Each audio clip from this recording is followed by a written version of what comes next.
What is up, guys, and welcome to ASL Week 6 Power Rankings. Once again, I am joined with Milan. Hey everyone, how are you guys doing? En, how are you doing today? Pretty sick, but Are powering you through. excited? Are you excited? Sure. Because Yeah. let me tell you guys, this week I'm just gonna call it disaster week. I'm gonna call it disaster week. You know why? Because everybody did get fucked up. Like, oh my god, there were so many big margin wins and big margin losses. So why not start right out and start with number 14, the Philadelphia Flygons. En, let's go. Man's got fucked up. But, the dude had nothing for Thunderous Incarnate. That was, a flaw in his team. And we're seeing this again and again. I'm continuing to feel like, even though his draft is solid, it is holding him back because it isn't his style. He's just not the best with defensive things. I know he's a solid player. He's really good with offense builds, generally speaking, and this is far from it. Um, he just didn't have anything for Thunderous. I can understand thinking, hey, maybe Megavinu can deal with Thunderous Eye, but obviously Hidden Power Flying is a pretty good move still. So yeah, definitely sucks to see coaches at 0-6. You definitely want everyone to get at least 1 or 2 wins in the season. But hopefully, if he can maybe take a look at some transactions, if he has any, which he does not. Never mind. Rip. Yep. So I guess if he can try to get some trades going to try to mix up his team, get some more offense going, then that might be a good move to make. But hopefully he can pull out a win next week. Yeah, I have to agree. Um, Thunderous Incarnate just went in this week. Yelmer really utilizing this Pokemon really well. Uh, yeah, can't really say much about this game.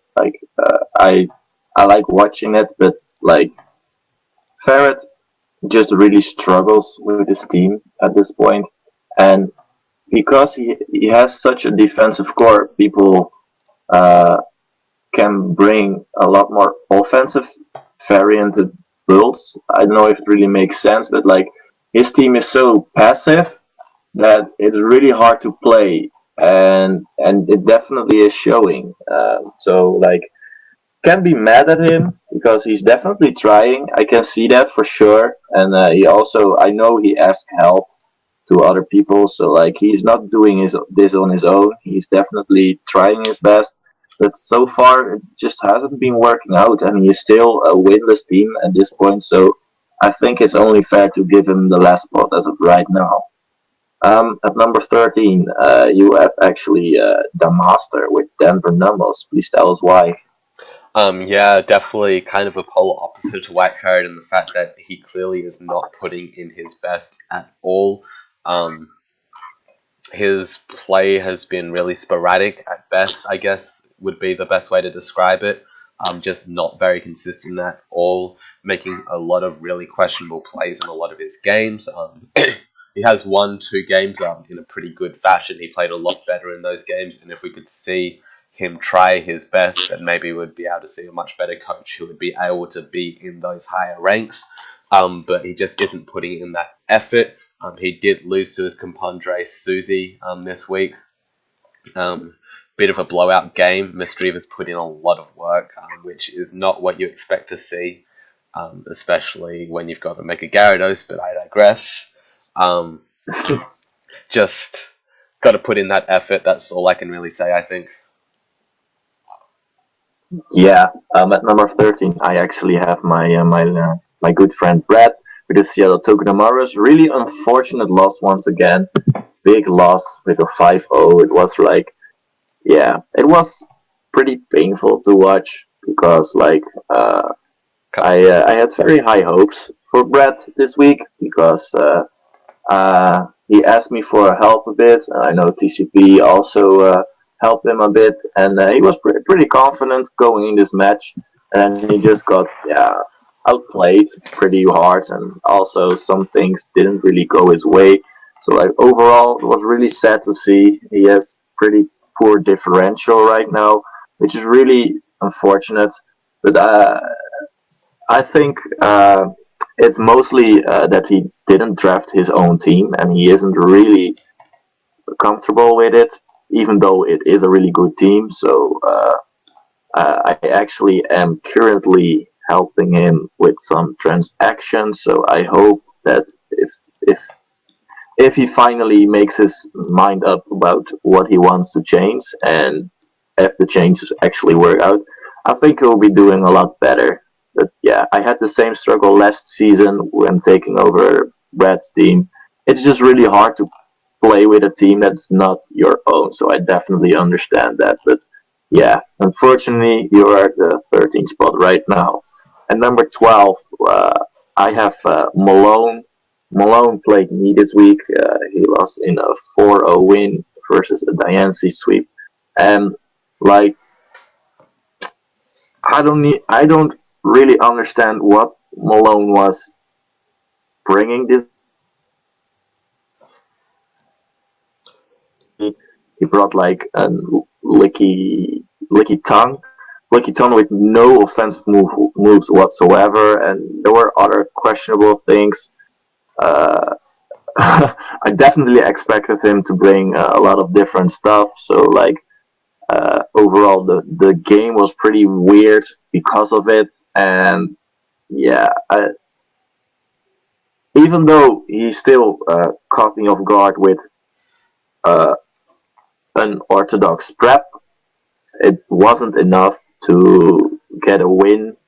And in the end, the Yancy cleaned up the game and yeah, lost pretty badly. So that's why you're at the 12th spot. Yeah, I think his prep was actually pretty solid. In its unorthodox nature, that Liku Tung put in a surprisingly large amount of work, despite being no attack. It was just really lame, I guess. Um, and it was really his play that brought him down this week. I didn't really see much of a game plan going in. He kind of just swapped his mons in to take hits and then swapped them out again for like seemingly no reason to accomplish pretty much no goal. And as far as I could tell, his goal was to try to sweep with Mega Slowbro. From what I could tell, but he just didn't really seem to have a clear idea of how to get there, which definitely was to his detriment in the end. Definitely got to work on thinking about why you're prepping in that way, maybe considering what your game plan is going into the game before you actually challenge them. Just try to hash that out when you're prepping. But yeah, definitely hope that you can improve again because right now you're on a little bit of a loose streak. So hopefully you can bounce back a little bit. But at number 11, you actually have the master, someone I put down a little bit lower. Yeah, well, last week I gave the master the benefit of the doubt, and this week he really, really did disappoint me. Like the entire game, he was just clicking buttons. He didn't really care, didn't really show any good prep. Or I was really disappointed in the game and his plays overall. It didn't really add up to the expectations I had from him and his team. And yeah, it was really sad to see. Yeah, I think Susie played with the 5 minute build team, and the master definitely had more time to build, and it almost looked like Susie had more time to prep than the master did. Like, made no fucking sense. And then also the game was really, really late. It was also really annoying. So basically, we waited a day or two for this trash game, and like, yeah, I'm pretty disappointed in that. But yeah, you have Brett at number 11. Please tell us why. Yeah, Brett's record and differential in particular is definitely a little bit disappointing. And I know he got a lot of help this game because you just said it. But the main issue that I saw in that game, very similar to Malone, was a lack of a cohesive game plan. Very similar to Malone, once again, he clearly wanted to sweep with that Clefable, but he just didn't really have like it properly set out to do so. There was some hacks that probably threw a bit of a wrench into his plan. but I don't think it was really as detrimental as it appeared. Um, he definitely tried to set up the Fable too early. He didn't really scout for the important things that he needed to. And even though his Clef did get prematurely crit, it definitely wasn't going to sweep at that point anyway.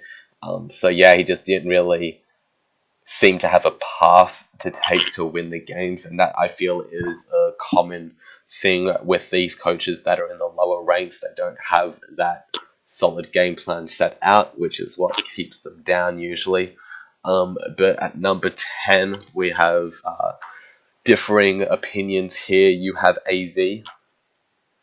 Yeah, I am BBL, big blowout L. Like basically, there was not much AZ could do.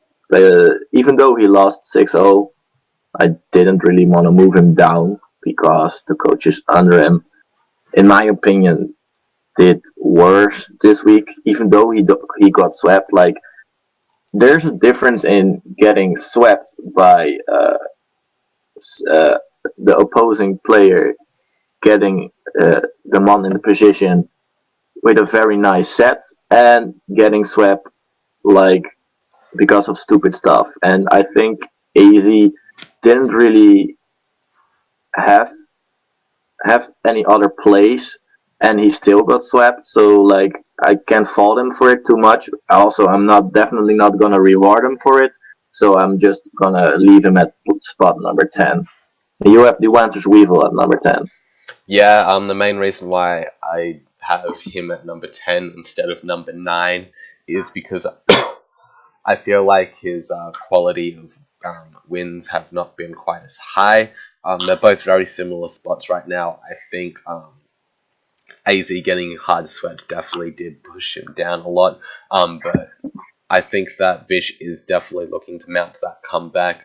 He's definitely gaining a lot of momentum now with his new transactions. Thunder is getting that really nice sweep. Definitely is going to help him out a lot. So I can see him moving up further, especially with as good prep as he has. Moving on to number 9, where I have AZ. Like you said, getting swept is not the same as getting outplayed. I think that AZ didn't play as badly as the coaches below him because he just didn't have any other plays to do. Any logical person would assume that Incineroar would be a good answer to Darmanitan, but TCP just had really solid prep on that Darmanitan. There wasn't really anything that AZ could have done differently, which is a very different thing from being able to point out specific things that went wrong in the game, which is why a lot of the coaches below him were below him. So that's kind of the main thing. But yeah, 10 and 9, very, very close. Not much to differentiate them right now. Yeah, for sure. I have the Wander's Weevil with Jalmer, plays number 9. Definitely gonna reward him for a nice victory. He did really, really well this week. Thunder's definitely proving for him like why it is his first ever MVP. He's really good at using that Pokemon, and it definitely is showing. Uh, what I like a lot about Jalmer right now is that he's making a similar comeback to me, what I did in season 2, and as of right now, it's definitely looking nice for him. Even though his differential is still pretty bad, I think he has a lot of potential to get up uh, at this point upset wins. But I think he's got it, man. I think he's got it. I believe in him, so I'll definitely think he'll rise up in the rankings. But yeah, we'll just have to wait and see. At spot number 8, we have a difference once again, which is really nice. You have the Utah Hoots. I have the PC Barcelona. I have Shadow here because, yeah, Shadow last week was in playoffs contention, and this week he just has fallen off. He played his game. I think it was pretty disappointing actually because I was actually expecting a lot more from Shadow because he was actually doing so well. But yeah, he just took another 4-0 loss versus TJ, who has been doing I think it's fair to say terrible the last couple of weeks, and TJ is back at it again, and Shadow really slumbered. Um, it was a 4-0, but it potentially could have been a 6-0 or a 5-0 because Shadow just made the wildest predictions late game, and TJ was honestly it was risk free to for him to play this way and sack this Pokemon. Yes, he could have potentially preserved the 6-0, but it's not worth it, especially after after you have gone and blow out the last couple weeks. You definitely want to ensure your win. So like yeah, I would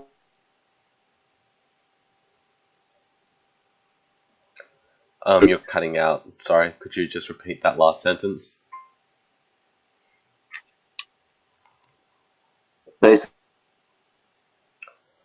Aussie internet, ladies and gentlemen.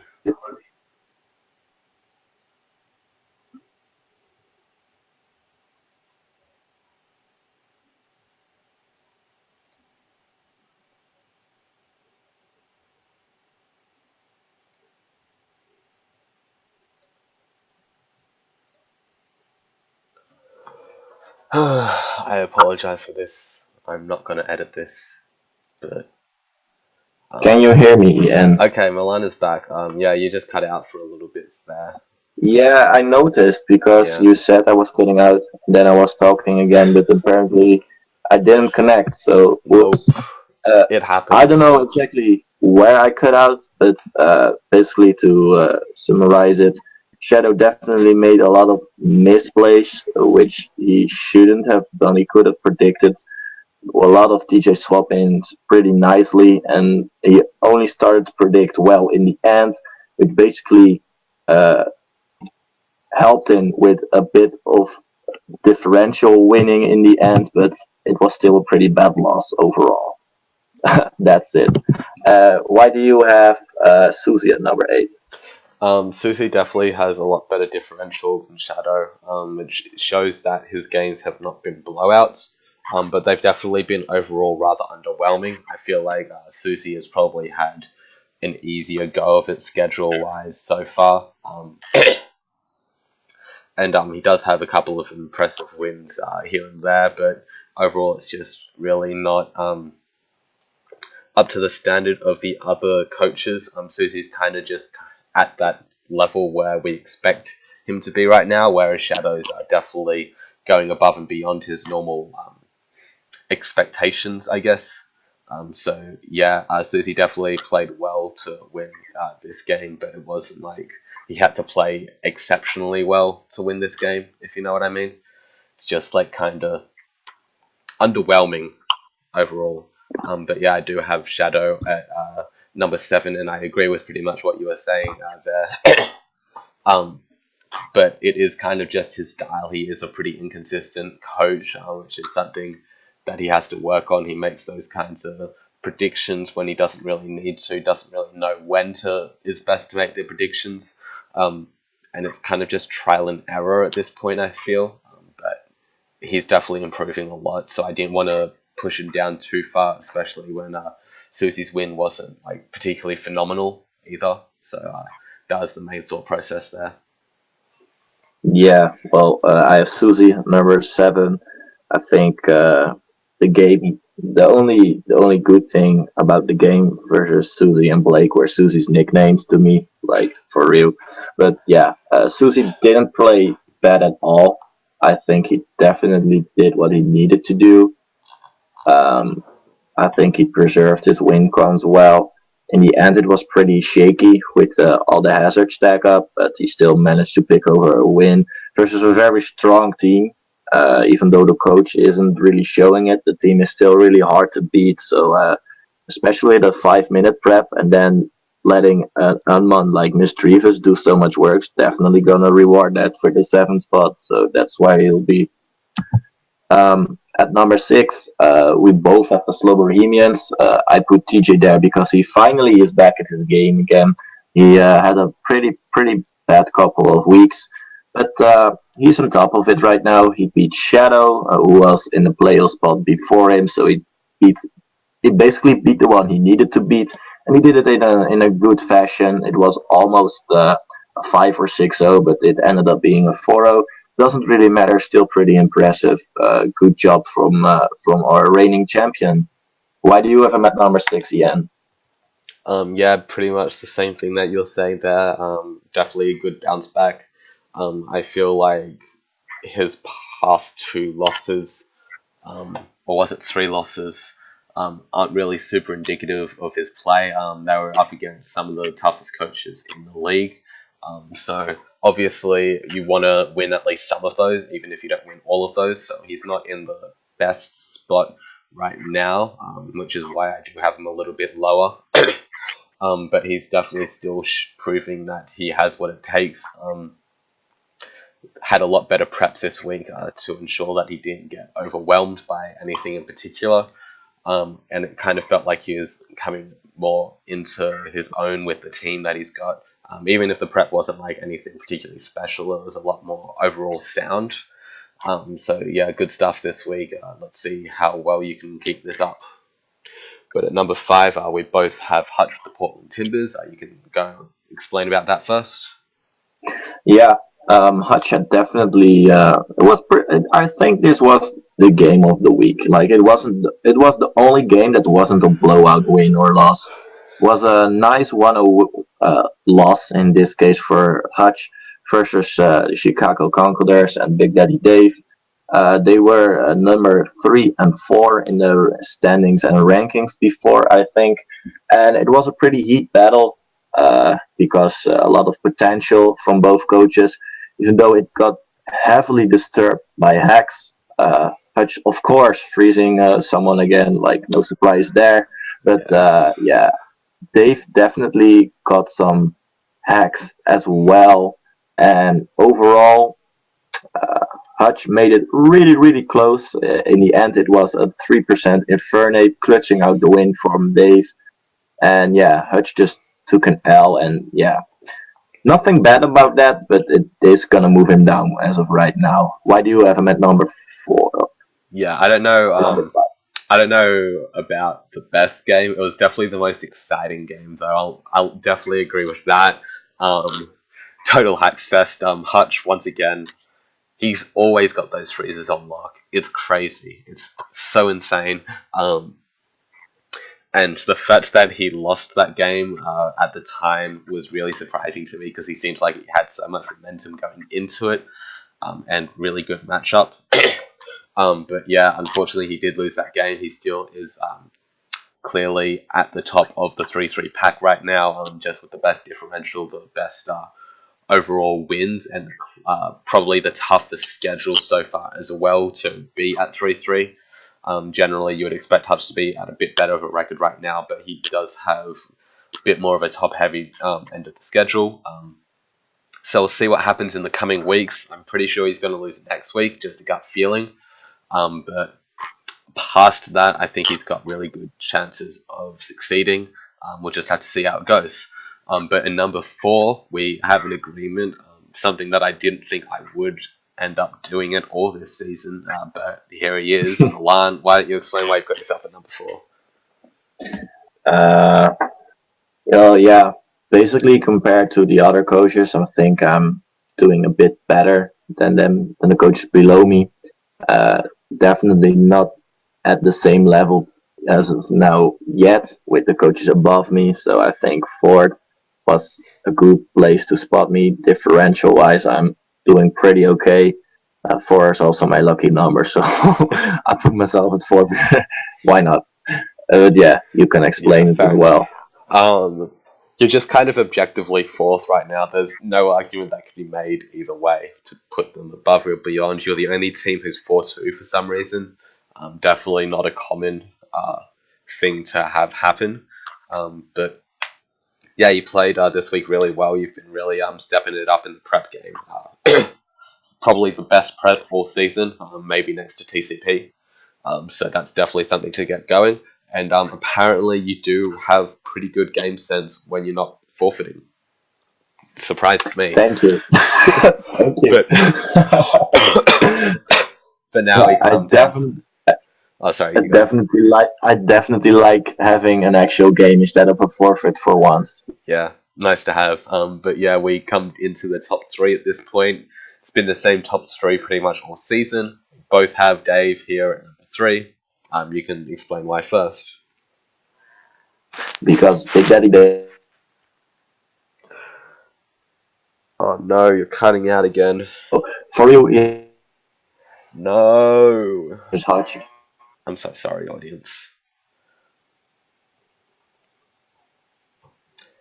I really apologize for this. It's highly unprofessional.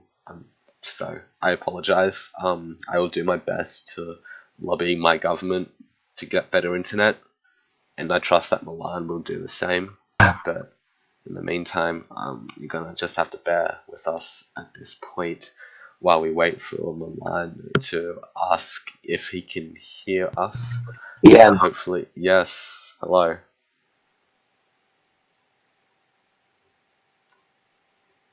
What's Milan, happening? you are still cutting out. Okay, this is Oh extra well. unprofessional. Okay, now I hear you now. Okay. Hello?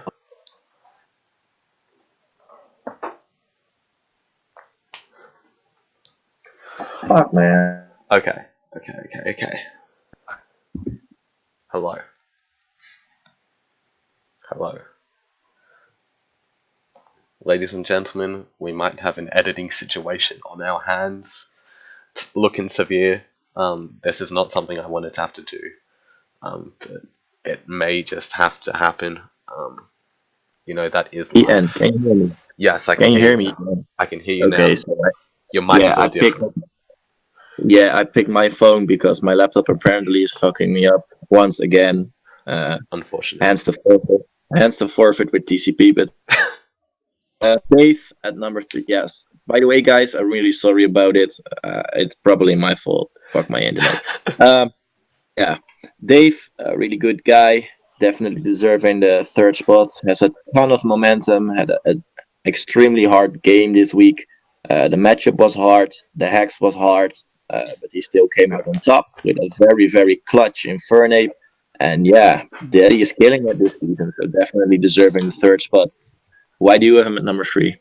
I have him at number three because despite being hacked so damn hard, he was able to overcome immense odds to cement himself with a victory on the Hutch 0322, one of the top three coaches in ASL history. Definitely an impressive feat for sure. So obviously that has to be rewarded, not with being moved up at all, mind you. That's not going to happen as long as I still have as many wins as he does. But for now, he's been playing really well. He's got some really solid prep, really good at creating solid game plans and playing his outs effectively. He's definitely got a very similar game plan to me, and I assume that everything you said as well was also accurate. I didn't catch most of it because I had to stop my cat from killing a mouse. But anyway, let's go on to the top two. Myself, you can explain why you have me here first. Well, like you said, we basically have the same top 3 for a good while now, and it's really hard to switch it up at this rate because every one of them is still winning. Every one of them is still winning pretty dominantly. This week was no different. You won pretty dominantly once again. So yeah, I mean, we basically covered everything by now in the games in the in the rankings earlier. But Yeah. overall, you're doing really, really well. Keep it up, I guess. Keep it up. It's always the most difficult to talk about the very top teams because what more is there to say than they're really good at the game and have been getting really good results? Like, there isn't really much. Yeah, once one of the three of us slips up, then maybe the top three will change. But in the meantime, I'm continuing to perform at the level expected of me. Um, had one slip up, but kind of glossed over that by now. Dave had one missed game, but obviously came back from that. And TCP is not lost yet and isn't looking to lose in the near future if he continues this prep and this play up. So, yeah, there's really so little to say about the top spots. But Milan, if you can just squeeze a little bit of extra juice out when you talk about the number one spot. Yeah, well, TCP did really, really well this week. Got a 6-0 sweep with Darmanitan with a pretty heat set, which was really cool. TCP had a god awful matchup, like horrible, horrible matchup versus AV. I helped him prep a little. No, not really prep. I did a mock with him, and TCP told me like he basically lost all his mocks, and then in the real deal he swept AC6. So it was pretty cool to see. He was really, Honestly, really happy about it. wow. So like, hmm? I'm just surprised to hear that he felt that way because yeah, Well, Darmanitan really ripped him a new one. well, okay, but anyway, Sorry, TCP don't mind did me. really well this week, and yep, no, TCP did really well this week. Once again, still undefeated. I'm curious to see for how long he can keep up this win streak. Week Uh, 8. I think that was it, Yeah, right? I think so. All right. I don't know if you have anything to add, but otherwise, I'm gonna say goodbye to everyone. So Yep, go goodbye. ahead. Yep, make sure to subscribe, follow Twitter, yada yada yada. See you guys next time. And yeah, apologies for the bad internet. Bye.